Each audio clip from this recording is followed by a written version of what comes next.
Before you listen, if you enjoy the stories and want to hear more, then please consider subscribing. Most of you listening aren't subscribed, so please take this time to subscribe. Turn on notifications so you'll never miss a story and be the first to hear. You'll also be supporting me. Thank you.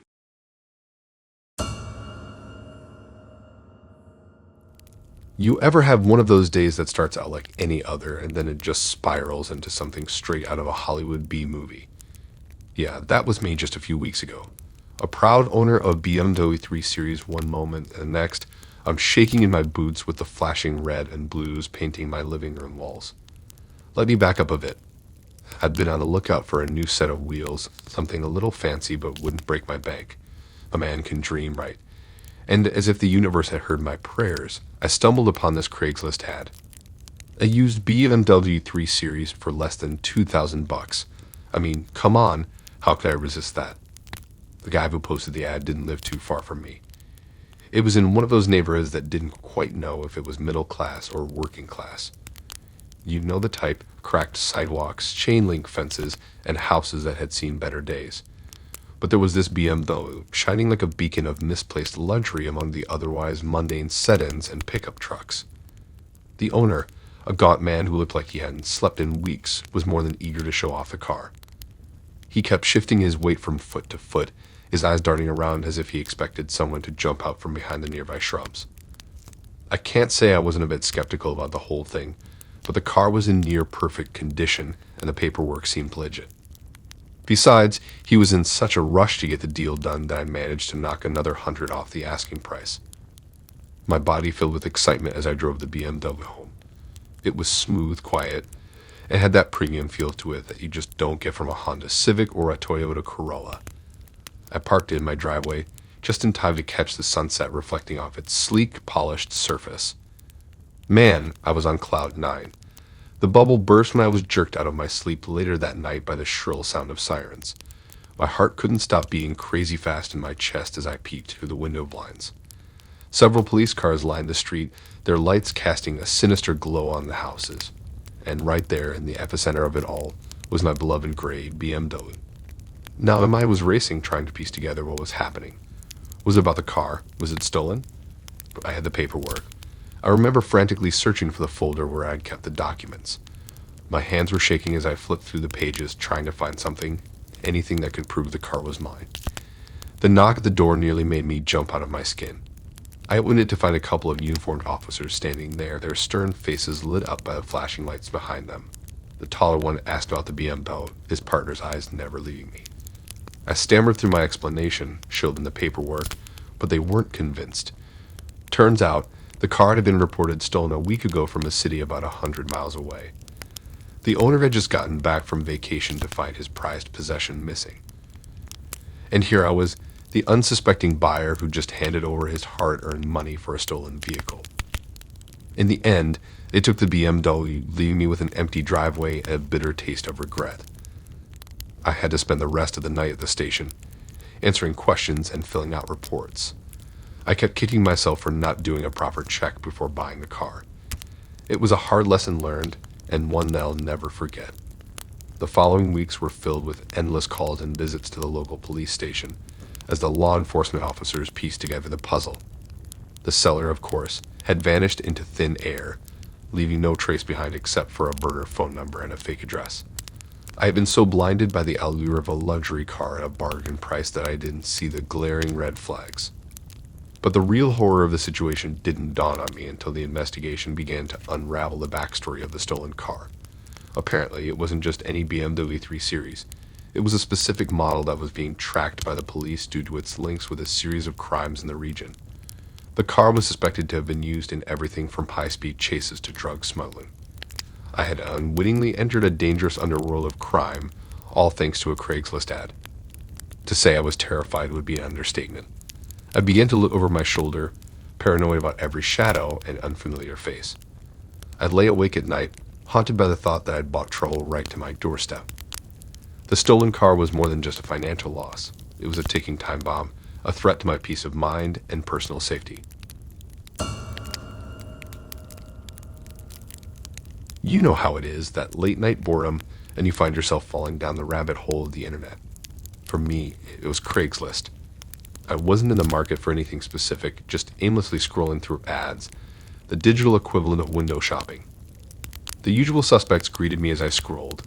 The pre-loved furniture looking for a new home, the job listings full of hopeful prospects and potential disappointments, the electronic goods with their assurances of lightly used or like new conditions.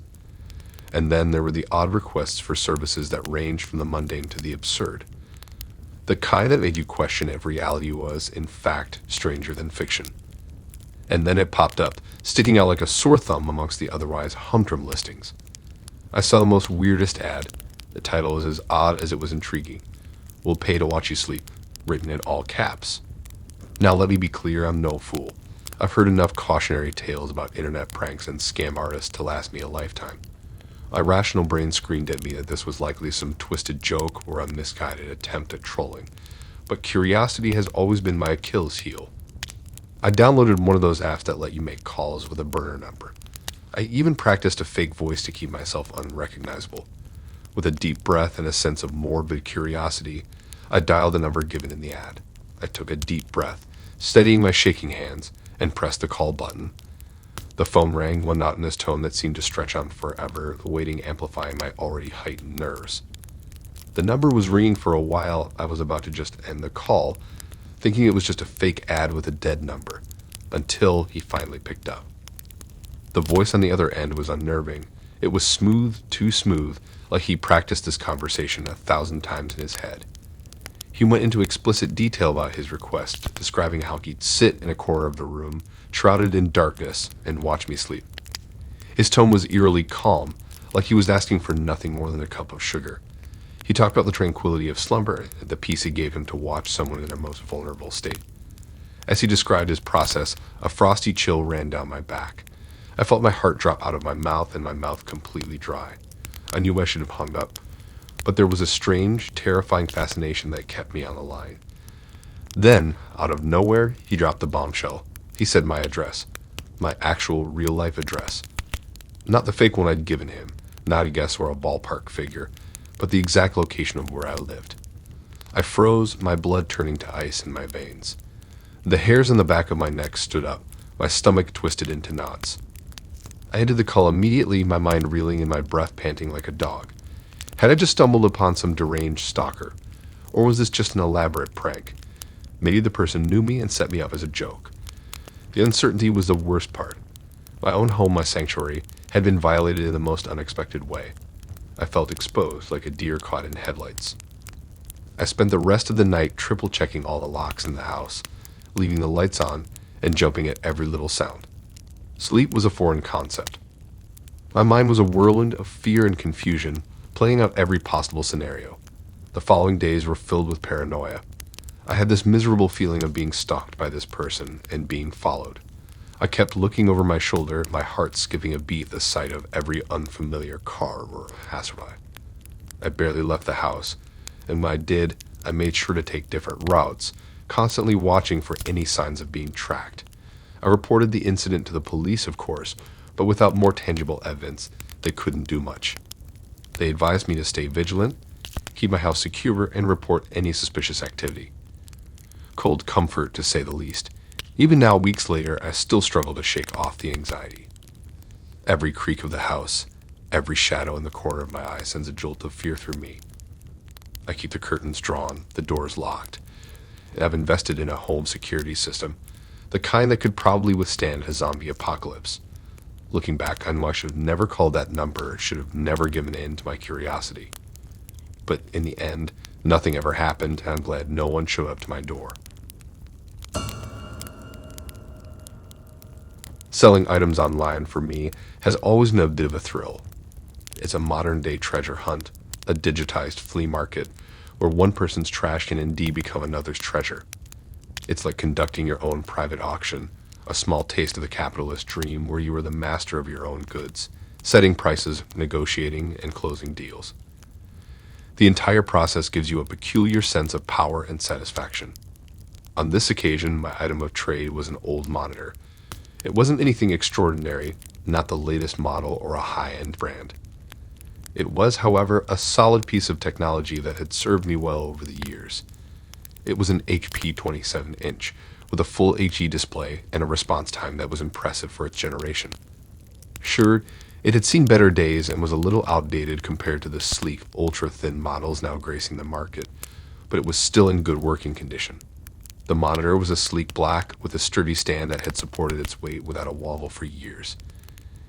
It had a few smudges, a couple of scratches that were a testament to the late-night gaming sessions and frantic work deadlines it had witnessed. But its screen was still as vibrant as ever, capable of displaying millions of colors with decent accuracy. The asking price was $200, a fair price I believed, given its condition in the market for such models. I was convinced that it could serve someone else as reliably as it had served me, providing a decent visual experience for work, gaming, or even casual browsing. Shortly after posting the ad, I received a message from a user named Anon369. The negotiation started innocently enough. He was interested in the monitor but wanted to haggle on the price. I'd been in the online selling game long enough to know that bargaining was part of the process, so I was ready for some back and forth. However, Anon's offers were far from reasonable. He started with ridiculously low bids, figures so absurd they could have been comedic if not for the insistence that accompanied them. Despite my repeated attempts to maintain a fair negotiation, he seemed hell-bent on lowballing, dropping offers that were not just below the reasonable price range, but outright insulting. After a while, I realized that this was going nowhere. I politely declined his offers and decided to move on. I thought that would be the end of it. How wrong I was. Anon 369 didn't take the rejection well. What started as ridiculous negotiations soon turned into a barrage of threats and harassment. My phone started buzzing with incessant messages at all hours, day and night. The content of these messages escalated quickly from anger to outright threats. I was taken aback. I'd dealt with difficult buyers before, but nothing like this. It was frightening, the kind of fear that creeps up on you, subtle but persistent. My phone, a device that was supposed to connect me to the world, had become a source of dread. Each vibration, each notification sound, sent a wave of anxiety through me. I'd flinch every time it lit up, bracing myself for another round of threats. I blocked his number, of course, but he found ways around it, creating new accounts, new identities. The relentless harassment continued, each message filled with anger and threats that grew more and more violent.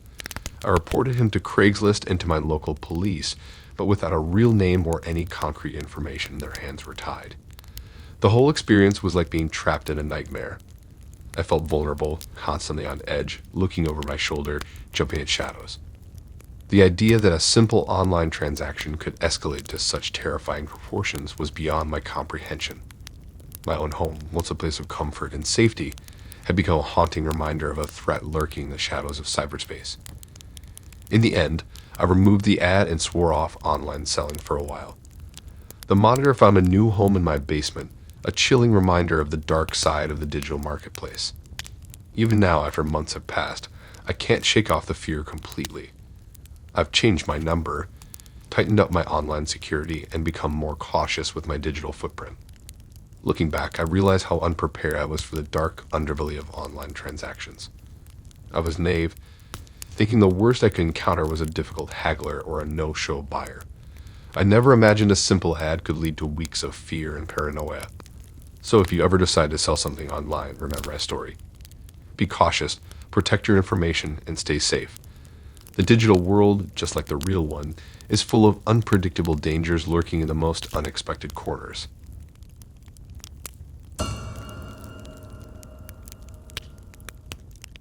The glamour of a new job is both thrilling and nerve-wracking.